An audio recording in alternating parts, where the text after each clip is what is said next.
নির্বাচনের রোডম্যাপ সামনে রেখে কাল প্রধান উপদেষ্টার সঙ্গে সংলাপে বসছে বিএনপি। রাষ্ট্র সংস্কারে সুনির্দিষ্ট প্রস্তাব দেবে প্রতিনিধি দল।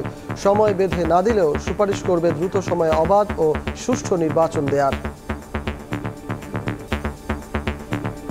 বর্তমান সরকার যে সংস্কার কার্যক্রমগুলো হাতে নিয়েছে তার মধ্যে আমাদের সুপারিশগুলো আমরা প্রদান করব। এটা নির্বাচনের রোড ম্যাপ ওনারা জাতির সামনে প্রদান করতে পারেন, তবে হার্ড অ্যান্ড ফাস্ট কোনো সময় বা কোনো মাসের কথা আমরা বলবো না। সংস্কার কিন্তু একটা চলমান প্রক্রিয়া, সংস্কারের বিষয়ে কারো কোনো দ্বিমত নেই। সুতরাং এই কাজগুলো যত তাড়াতাড়ি সম্ভব শেষ করতে হবে এবং এগুলো শেষ করে আমাকে নির্বাচনী প্রক্রিয়ার মাধ্যমে দেশে গণতান্ত্রিক অর্ডার ফিরিয়ে আনতে হবে।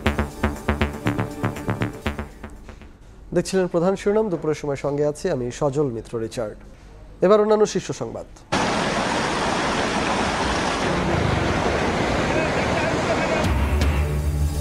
টানা বৃষ্টি ও পাহাড়ি ঢলে শেরপুরে বাঁধ ভেঙে হুহু করে ঢুকছে পানি। প্লাবিত গ্রামের পর গ্রাম, ডুবে গেছে ঘরবাড়ি, দুর্ভোগে কয়েক হাজার মানুষ।